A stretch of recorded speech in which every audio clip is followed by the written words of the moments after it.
Stanley. Trying to be very quiet and discreet and respectful, but also fanboyish excitement.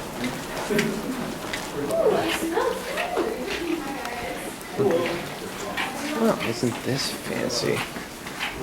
Wow. We're told there's been food. If I can get to it, I will. Otherwise, just grab. This is so fancy. All right, so we are on the top floor of the Marriott for a Stanley meet and greet. This is honestly a lot fancier than I was expecting. So, kind of delightful change of pace. Look at those little tiny ants down there. I don't want to look down. Don't think about it. Don't think about it. I really don't want to drop this. A lot. I told you a lot. All right, let's go. How do we do this? I don't know. What do you want to do besides leave? Besides what? Besides leave. Besides leave? Yeah. Well, that's top on my priority list. Well, then just Well, what do they want to do? There you they go. want to ask you some questions. Oh, I knew that. All right. Not But question. it better be a question I know the answer to. I don't want to look stupid in front of all you people. Here's a question I didn't think about. I never got a clear answer. When you first met Robert Downey Jr., you went to go have lunch at the Ivy. How was that? The Ivy, it was great. They served good food. The waiters are wonderful. And it's comfortable. It was air conditioned and there was plenty of parking. See,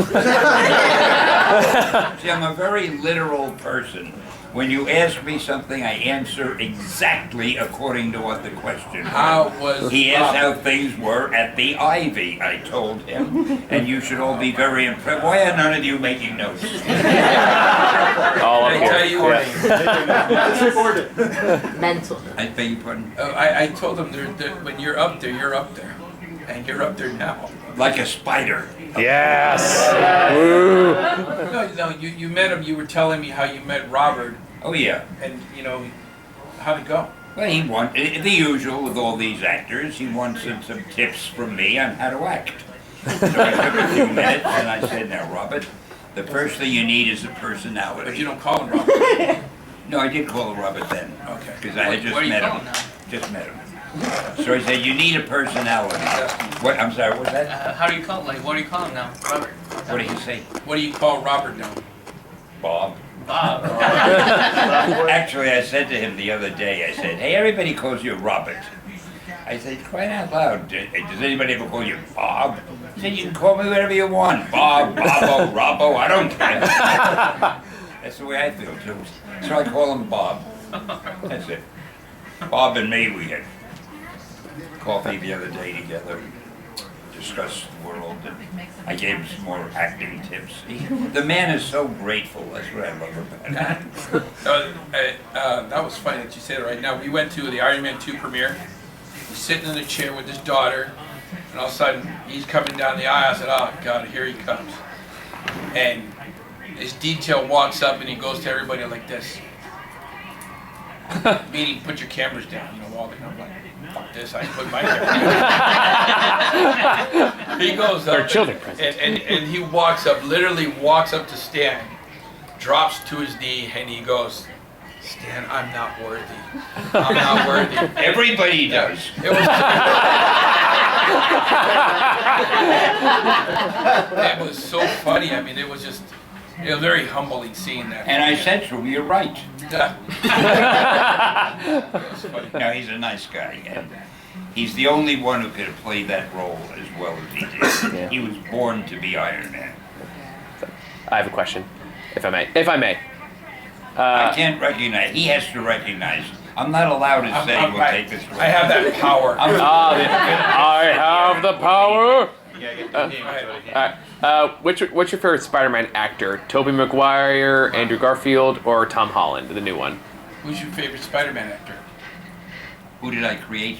Name. Who is your favorite Spider-Man actor? See, I don't hear well. I thought you said, who did you name Spider-Man at? No. And you, I didn't hear at all. Favorite actor? To play Spider-Man. You got 3 of them. I think the guy who first played him, I forget his name. Toby. He was wonderful. Oh, No? And I think the new guy is good. And I think they're all good. They do it. It's really the director. These guys can play any role. It's how the director tells them to play it. And the new guy is quite good, I thought. Yeah. Not as good as I would have been. I'm a little old for that. Only they had a role for Spider-Man's great-grandfather. Or man, would I Or sing it. future. Yeah. I have a piggyback question. Stanley, how come you never played Uncle Ben in any of the Spider-Man movies? I would love to see that. Did he recognize him to ask the Yeah, question? yeah. Yes, he did. Now what's Yeah. this about Uncle Ben? Why didn't you play Uncle Ben? Why didn't I play it? Yeah, I would have given you the role. You know, that's a good question. Did you have fun And with that one? director ought to be ashamed of himself for not. You're absolutely, I want to give that man a gold star. It's a no prize. A no No prize, problem. yeah. You ever hear about the no prizes, the famous Marvel no prize? What was the no prize? Years ago, and I mean years ago, when we were starting Marvel.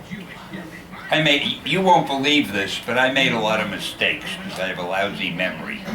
Sometimes I call a character by the wrong name, I forget his real name. Who the hell is Henry Pym? Is that Andy? So I might have called Giant Man Henry Pym, I don't know. And I get letters from the readers saying you made a mistake. I didn't like those at all. But I decided to make a game out of it. I said for every letter telling me about a mistake I made, I would send a no prize. Nobody knew what that meant exactly. So I got a lot of letters. And I would answer them. I'd print out a beautiful envelope that said Marvel, and I'd address it to the guy, and I'd send it to him.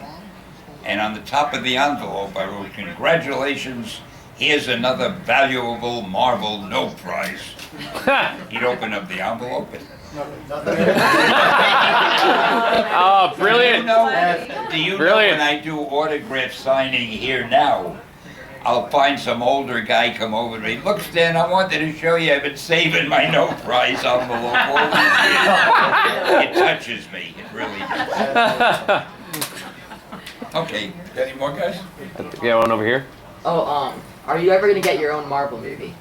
My own what? Ooh, are you ever going to get your own Marvel movie? Probably not. They're probably just You know why doing they're too jealous? They're so jealous. Now, I love doing the cameos.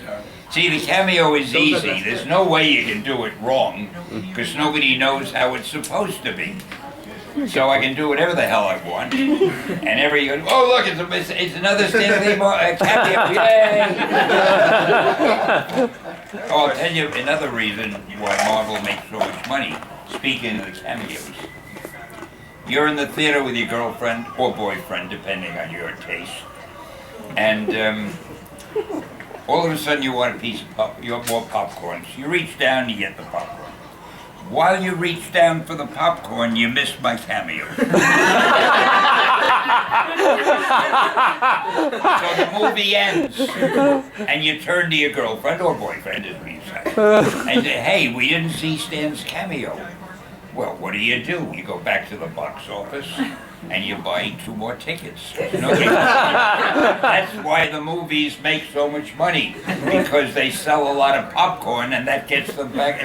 Is that making sense? It's been a long, tough day. It's fine. Let's go to someone else and ask a question. I think. What do you got? What was your favorite cameo? My favorite cameo? What's your favorite cameo going on? The one with Thor, where he's drinking a very strong, potent drink from ice. Oh, yeah, I'm yeah. standing next to him and I say, "Let me have one." He says, No, it's too strong for you. And I say, "No, I can handle it." So he gives me the drink and I drink it, and in the next scene they're carrying me out. Now, I know you're thinking to yourselves, why is that his favorite? Because it's very undignified being carried out that way. It's my favorite because, and you probably never thought of this, it's my only cameo that has 2 scenes. The one scene in the bar, the one scene being carried out. Now I'm hoping to get a cameo soon with 3 scenes, maybe 4 scenes. Pretty soon I'll be the star of the movie. It'll take a while. No, you're not supposed to look there. You're supposed to be looking for a hand Oh raise. my God. Go ahead, man. Since you get the- Oh, I just want to know, me and my girlfriend recently watched The Princess Diary, and we saw a cameo. You of recently what? Princess Diary. Oh yeah. And we watched it. Oh yeah. Yeah, a cameo of you in there. I was like, what the heck is Stan Lee doing in this movie? I just want to know where you got your like first cameo start. Well, that's when the world realized how good I was at cameo. I don't know how the hell I got that with you. Gary Marshall called you. Yeah, that's right. I was friendly with Gary Marshall. I taught him how to have a sense of humor. Yeah, it started with Gary Marshall calling him, "Hey Stan, I got a movie, I want you in it." And then he says, "Well, I don't know." And then he found out that Julie Andrews was in it. "Oh yeah, let's go." It didn't work though. I didn't really make a fall for me the way I thought it would. I think she doesn't see well.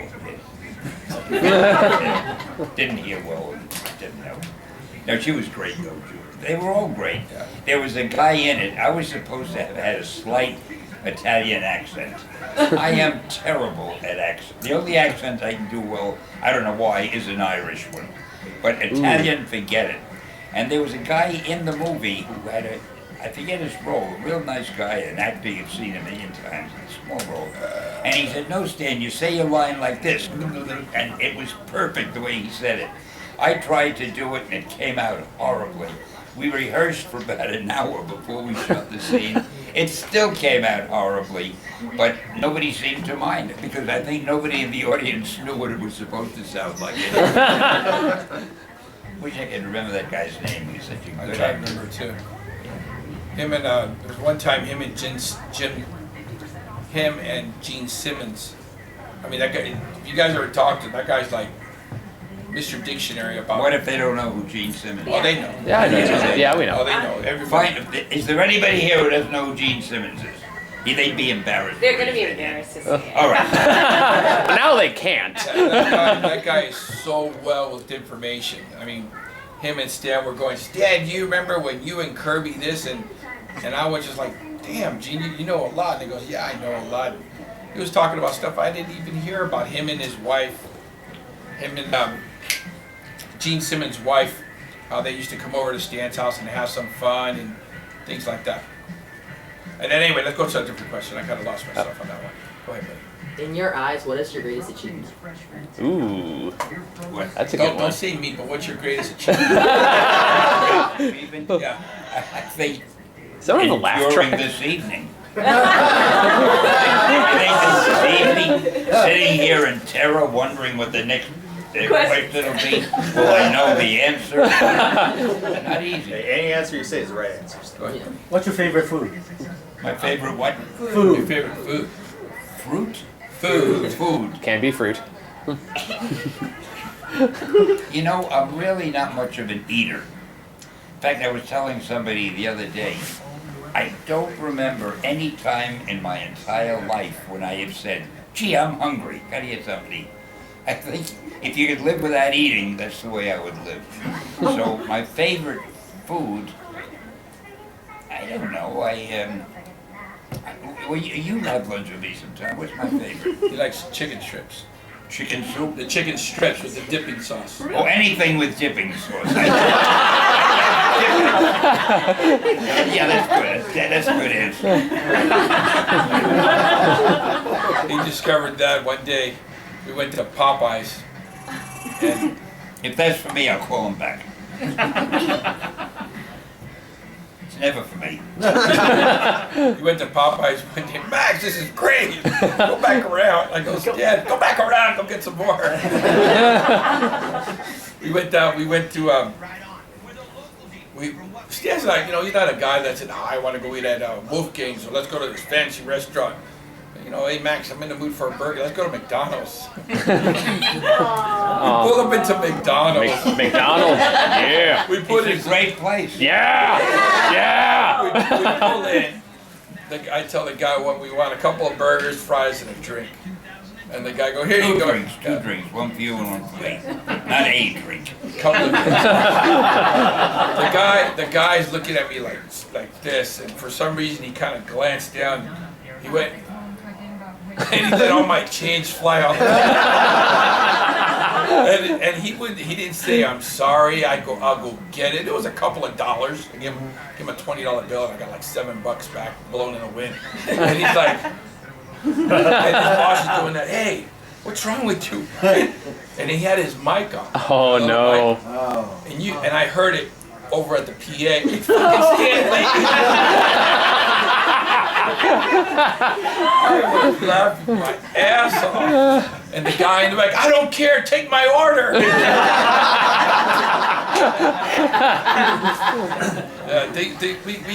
We get stuff like that. He was walking in the street, and it started happening a few years ago. Walks by, and if nobody notices him, he's good. But when they notice him, they stop and they look. Oh my God! And it's, that's all they stop at, and then everybody around in that area just turns around. Oh my God, it's Stan Lee! Oh my God, it's Stan Lee! That's all he kept telling me. He said, maybe I should go change my name to, oh my God.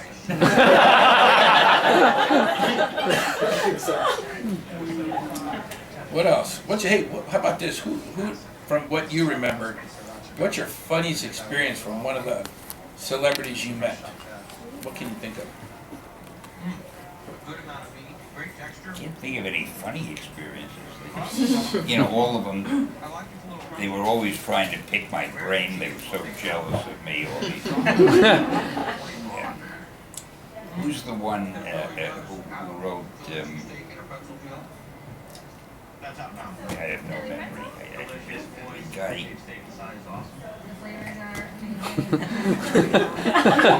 My favorite would call he interviewed the 2,000-year-old man.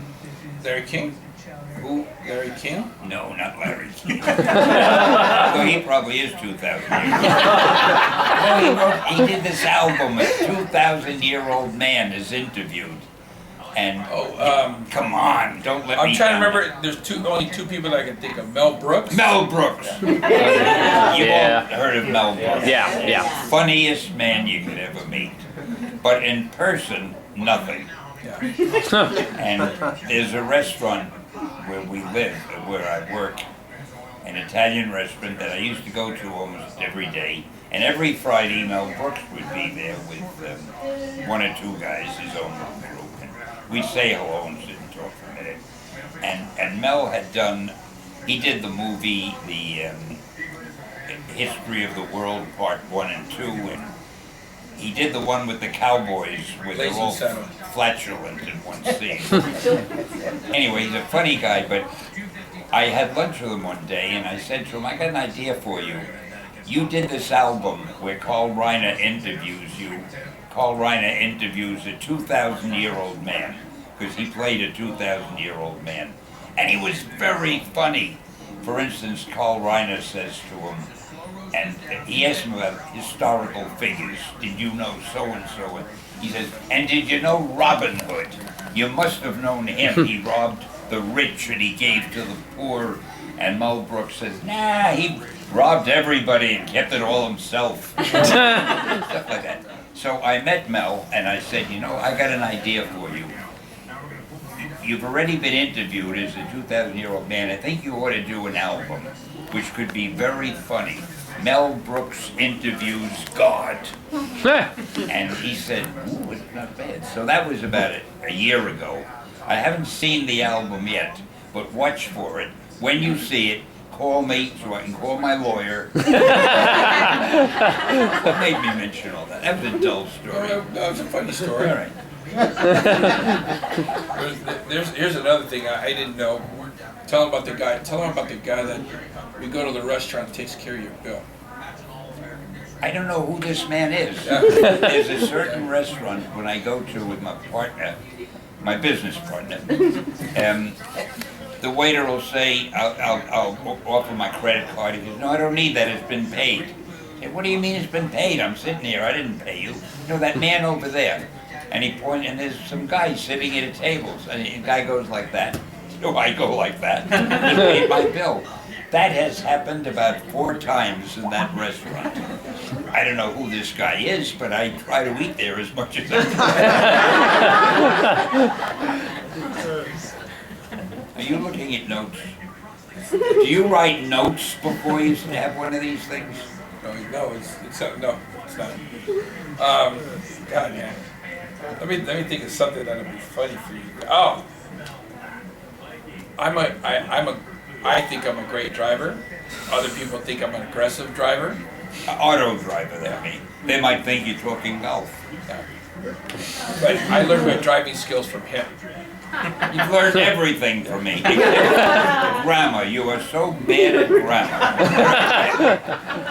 So when I first started, Me and him, he says.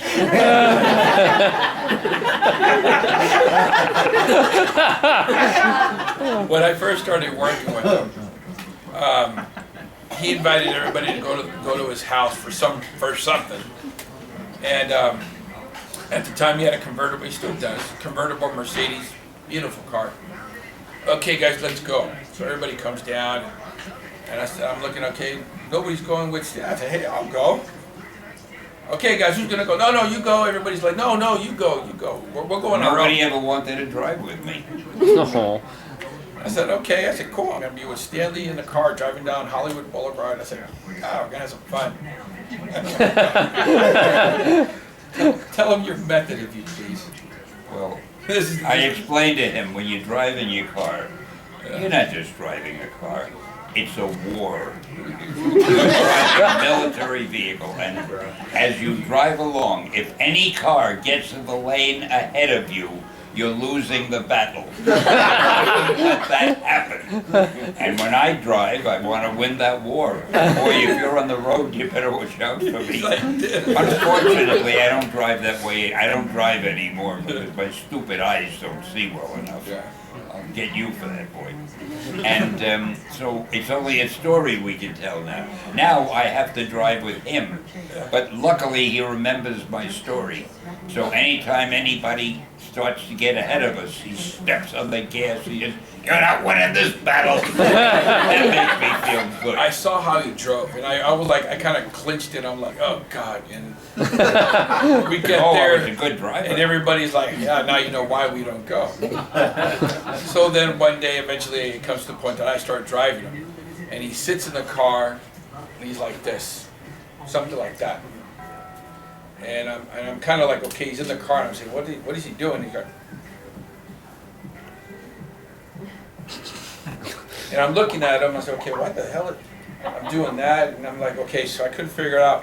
I asked him, Stan, why are you doing this? And he goes, Max, you need to drive a lot better, or I'm not going to drive with you anymore. I'm like, what do you mean? If they're ahead of you, they're winning. It's us against them. It took him so long to learn that. So, okay. All of life is combat, warfare. So then You against the rest of the world. I started driving how you wanted. Hey Max, you can slow down a little bit. So like I said, I'm an aggressive driver because of him, because I'm kind of scared of him that he'll start doing this shit. And you know what's frustrating? I never got a ticket. Yeah. And it's frustrating because I was friendly with the police chief of Beverly Hills. And I think he would have helped me if I had a ticket. I never had a chance to find I'll out. spill the beans on that one, Stan. What? You did get it. Well, some stupid machine gave you a ticket. Oh, I don't remember. Yeah. He gets his thing in the mail, opens it up, and he goes, Max, what is this? And I go, well, it's a traffic light ticket you got. And he's like, what does that mean? There's a camera on the traffic light, and if that light turns yellow and you go through it or you turn illegally, it takes a picture and it sends it to you. What does that mean? And I go, well, you did something wrong. I don't do anything wrong. I said, okay, Stan, I'll take care of it. So it shows him clearly somebody making a wrong turn. And so I go to the Beverly Hills courthouse to go to traffic school. I go to the judge to ask an extension or not to take care of it, and the judge looks at me and he goes, "You're not Mr. Lee." And I go, "Where's Mr. Lee?" I go, "Well, I work for Mr. Lee and blah blah blah."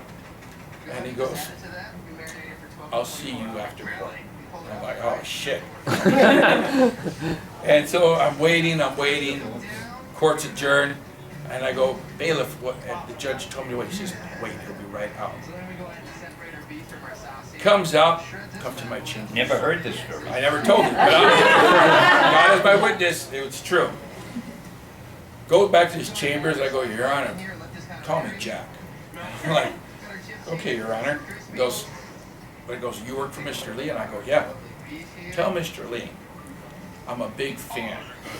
And not to worry about the ticket, I'll take care of that. And I go, but, do you think he'd mind signing my book?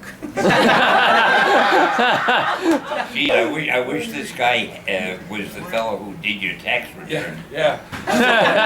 Took the thing, and the next thing you know, the chief of police shows up at his place, and they end up becoming friends. And I never believed it until I saw it. The chief of police gave him a card. You have any problems, Dan? Hand him this. I've never got a ticket in Beverly Hills. It's terrible because that card's gone to waste. I haven't had any problems yet. I gotta get a problem so I can use it. All right, enough about my legal matters. I can't think of what, but there must be something. Tell about Oprah. Oh yeah, that was. This is fresh on my mind because I met her a couple days ago. Oh man, you talk about that woman. We're coming in. She's going out, and so she's like probably already out to the door. And we're talking. He's talking to Kevin Feige, producer of Marvel, and they're having a good conversation. And then I see out of my thing the corner of the eye. Corner of my eye. That's what it's referred to as. The corner of my eye. And my thing. Out of the corner of my eye. Where is it at? I'll show you because I have no problem showing you this one. This is awesome. My new friend. Yeah. She's a big fan of yours. Where's it at? What are you doing? I'm trying to find it. Okay. I'll let it kind You can just tell about it. No, it's fun. Words came into being before the pictures. visual's so much better because I couldn't believe it was happening. So what ended up happening, she walks, her security guy goes like that, and he goes, fuck you, I didn't do that. And all of a sudden she walks in, she goes, Stan! Literally, Kevin Feige's right on this side, and they're talking. She goes, Stan, and I go, Stan, it's Oprah Winfrey. Oprah, how are you? And here it is on tape. I got it. I pretended I knew her too. They're just hugging like they're best friends. I've never seen her on television or anywhere. She is a very nice lady, so friendly and prettier than she is in her photographs. So anyway, that's all I wanted to say. All of a sudden, I got a new best friend over. Now, here's the other part. So she says, blah, blah, blah, whatever she wanted to say to him, and she walks away. And I'm like, damn, that was cool. And Kevin's like, wow, Oprah Winfrey said hi to you. And then the next thing, a security guard comes over. Oh, hey, Oprah wants to come back, take a photo with him. She never got one. And then she comes right back. Stan, I got so excited I didn't take a photo with you. Well, come here, dear, hold me. I tend to excite people that way. Took some pictures. That was a funny moment for me. I've never seen a woman get like that. It was just Oh, women get like that. It's so tough keeping them away. You have to keep beating them, kicking and screaming. It's awful. Yeah. They're learning absolutely nothing. Oh, they're learning a lot of stuff. Oh. No, they are. Yeah. It's like a lot of the talent that we end up meeting. That wasn't bad. But they don't want to share it. They don't want to let them see that they're normal people. And Oprah was. Wait a minute, who are you calling a normal people? Oprah. Oh, Oprah. And she down to earth. She said hi to everybody right there, but she only hugged him, and I was just like, I go, hey, Miss Winfrey, shook her hand, and there was other people that were, she spoke very highly of Bob Iger, president of Disney. She never hugged him. See, the reason I stay thin, I'm very easy to hug. You see, the girl doesn't have to use up a lot of energy to hug me, you see. And that's the reason. And people always wonder, why doesn't he bulk up like this guy? Oh, why doesn't hug him? She said, oh, that skinny guy over there, I'll give him a hug. It works. Let's see, what else, Steve? What else can we talk about? A couple of things people... Aren't they supposed to ask questions? Yeah, we can ask them. I mean, not me, them, I No, said. why don't you ask them a question? I don't have any, what the hell are you doing here? If nobody has a question to ask, we can go, right? I have a question. There's a question right there. So who is your favorite superhero as a kid growing up? What do you say? Who's your favorite superhero as a kid growing up? Wow. I don't know. Tarzan. Actually, I had two. Spawn? Tarzan and Sherlock Holmes. Yes. Wow, Yes. Yeah. I was a kid so long ago, it took me a while.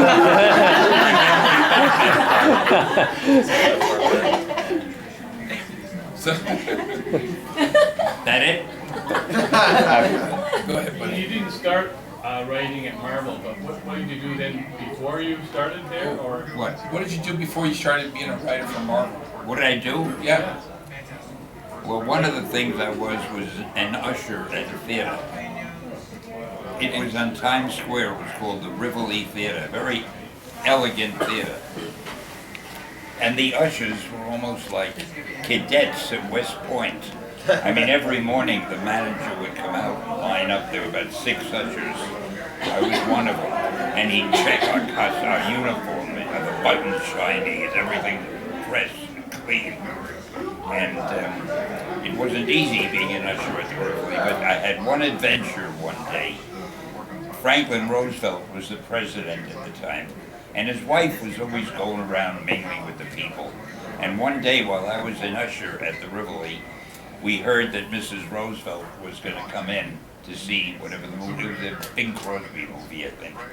So each of the ushers had their own aisle. There were either 4 or 6 aisles, and I had my aisle. And we were all hoping she'd come down our aisle, because, boy, the wife of the president. Sure enough, came down my aisle, and I saw her coming, and I stood up straight, and I took my flashlight, and I shone it down on the ground. I don't know why.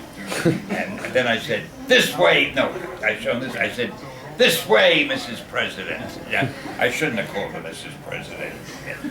And you didn't notice probably what I did. This way, Mrs. President. By doing this, as an usher at that theater, it took a week to learn to do that. All the ushers were trained. When someone comes near your aisle, you go, this way, sir. And the first week I kept hitting myself in the chin. Yeah, this way. It's very hard to do that just under the chin with that. Anyway, I said, this way, Mrs. President.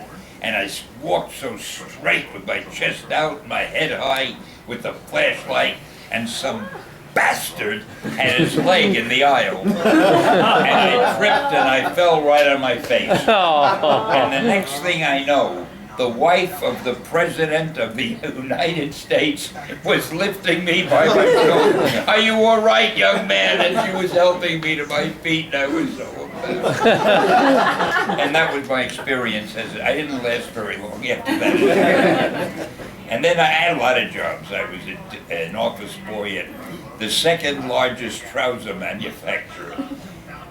I don't know why I couldn't have been at the 1st largest. That only lasted a few weeks. That was terrible. And I delivered sandwiches to a restaurant, from a drugstore down to an office building, and nothing until I heard there was a job open at a publishing company. And that's when I went and started in comics. So did I answer that fully, satisfactorily? Yes. I think when someone asks a question, you give them information. You don't kid around like you do. Sometimes people ask me, you got the greatest job in the world. And sometimes it's good, and then sometimes I say, you want to trade? Sometimes I'm wonderful. No, I'm either good or wonderful. And those are my 2 categories. I live about an hour away from him. Wish it was further. Yeah.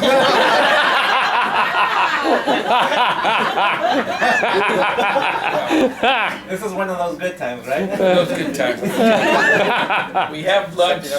We're relaxing, whatever we're doing, going out to eat. We have lunch, drop them off. I go home. I used to, no, before do you want to go do anything? No, man, let's go home. Call it a day. Blah, blah, blah. See you Monday. So I get home, I'm relaxing. Next thing you know, ding-a-ling-a-ling, and I'm like, okay, hello, hey, Stan. Hey, what are you doing, Max? I'm just kind of relaxing. Hey, you want to go out to dinner? And I'm like, Stan, I just left you. Yeah, just come on over. And I'm just like, oh my God, I just left you. Got in 2 hours with the traffic.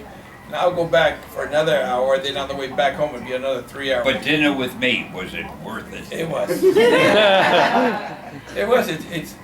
I'm telling you, sometimes it's just. Wonderful. He's in character. He goes out there, talks about, speaks about Jack a lot. There's stories that I hear from him and Jack Kirby has. Jack Kirby, and then there's times that I hear about Ditko. He encourages me before in the beginning. I used to, like I told you, I was a fanboy. And one day I told him, God, Jack's so awesome. The way he kept describing him. And he said, why don't you call him? And I go, really? Yeah, call him. Hello, can I speak to Mr. Kirby? And his wife answers, and I go, just a minute. And she comes on, I ask, is this Jack Kirby? Yes. Is that Jackie Kirby? Yes. Oh my God, oh my God. And I'm on the phone for 40 minutes or so just talking to him. Talking about me, I hope. Yeah, we were. Fanboying out. And then, I got my moment in the star with him. And then he starts talking about other ones, and then the one person I kept asking was about Ditko. So he says, call him. He's in New York. So I said, okay, looked it up, and I found him. And I call up. He wasn't hiding. No, I call him up, and I go, hello, Mr. Ditko. Who the hell is this? And I go, hi, Mr. Ditko. My name is Max Anderson. I work for. Hang up the phone. Oh, really? I hung up the phone. Oh, you got that name. Yeah. So a few minutes later, I call him back up, and I'm like, okay, let me see what I can do here. Mr. Ditko, I just love everything you do. And if you say, and I go, no, I love everything. I like Dr. Strange. Oh, well, let's talk about Dr. Strange. So we talked about Dr. Strange. We talked a little bit of Spider-Man. We talked about all these other characters. Why didn't he hang up the phone this time? Because I said something he liked. Well, talking about him. And, I talked to him for a little while, and I just told him, I talked to him and I said, hey, Mr. Ditko, I'm going to be in New York sometime. And if you happen to be outside, and I happen to see you, Max, it seems like you're a nice guy. So this is what I'll tell you.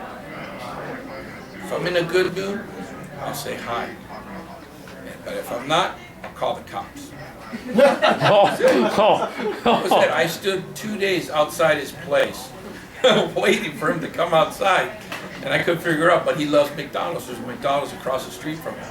I waited for him. I knew he liked it, and I waited for him. He wouldn't come out, and I kept seeing this one lady go out, pick some food, go back in, and I'm trying to figure out if it's him or not, and it was, I think it's... He's not an old lady. It was somebody that was with him or so kept bringing him the food, and I never saw him. He's still around. He still lives at the same place, still the same thing, likes his McDonald's. That was it, but I call all kinds of people. Fortunate enough to meet Joe Simon, these two together, awesome guy. Some people may not know who Joe Simon is. Oh yeah, Joe Simon's the creator of, him and Jack Kirby, the creator of Captain America. Awesome guys. He's the one that brought him back. A lot of people think he created Captain America. No, he's the one that brought him back. And he's the one that changed the Captain America shield from a cop badge to the circular. Like, you want to tell him why? I think. You want to tell him why you changed it? Looks better. Also, he can throw it, and it comes back to him, and he can't throw the way it was originally shaped. He couldn't use it the same way. And I wanted the shield to be a really good weapon. because poor Captain America doesn't have any weapons. But if you guys, well, wasn't it quick, but a couple of things if you guys know, and he, again, I told you, he doesn't get it. Every time he wrote a story, every time he did that, in my eyes, it's a little piece of him in there. You know, the brilliance of Reed Richards, the anger of the Hulk, you know, the good looks of Tony Stark. That part was me.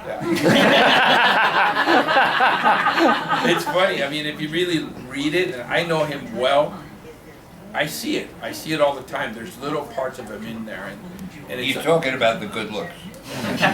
it's just funny. You know, he's very humble. He doesn't get it. He does not get it. What The usual line is, he's got a lot to be humble about. Yeah. we go to. No, I gotta end it quick. But we went to where did I go? We went to London, and I didn't think anybody would know him, and it was like the king or prince was walking through that place.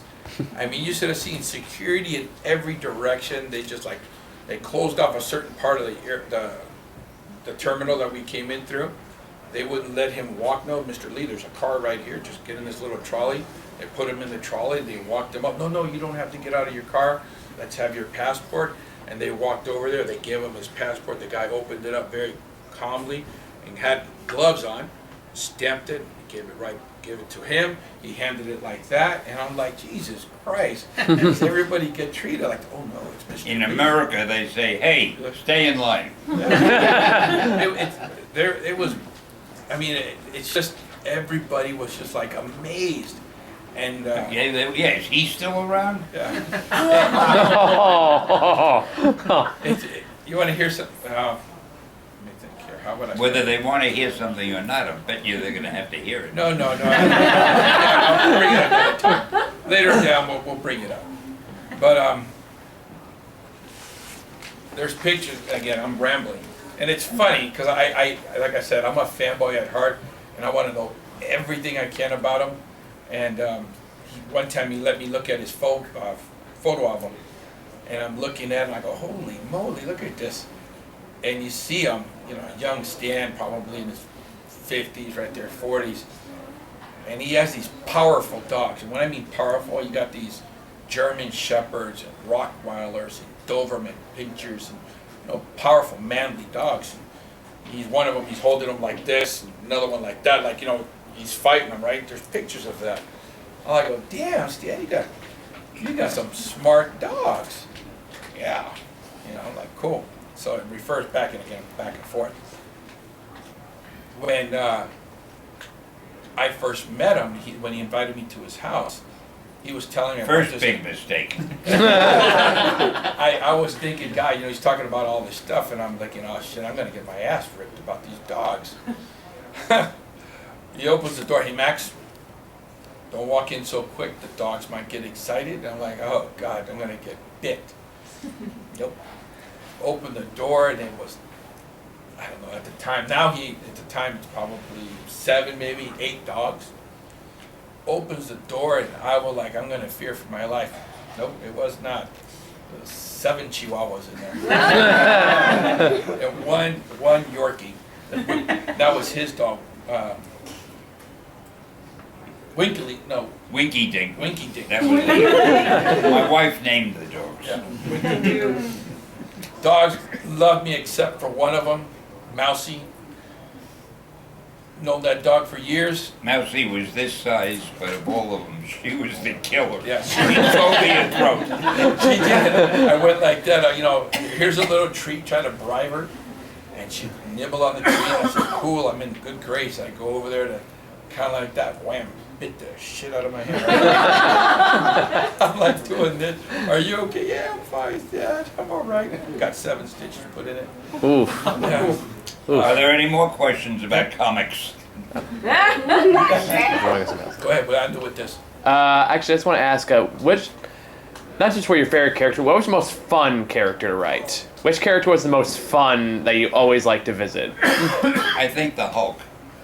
I had fun trying to make a hero out of a big green monster. And whenever it's tough, whenever you're doing something that you feel this is so stupid, I'll never make this work, then it becomes fun. It's like you're doing a puzzle, and if you can make it work, you're lucky.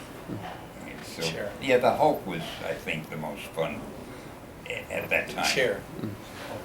The one thing I wish I had written, what's the one? Deadpool. Yeah. I think Deadpool is great, and I'm so angry that I didn't do it. But there's one line in it that I wish I had written. It's when he's standing facing a lot of guys who have guns aimed at him, and he looks at his hand and he's only got 12 bullets in his hand. Oh yeah. And he says, only 12 bullets. You'll have to share. Man, I think that's... I mean, I've written some cleverer lines, but that's a pretty good one. What else can we do? We're done. That it? That's it. So what comes now? Quick photos and nighty night. I take photos of all these people? Yeah.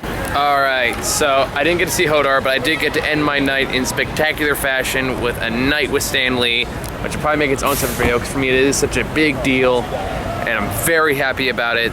I didn't get to get a video interview from him. I was straight up told he does not do those kind of things. Like, okay, fair enough.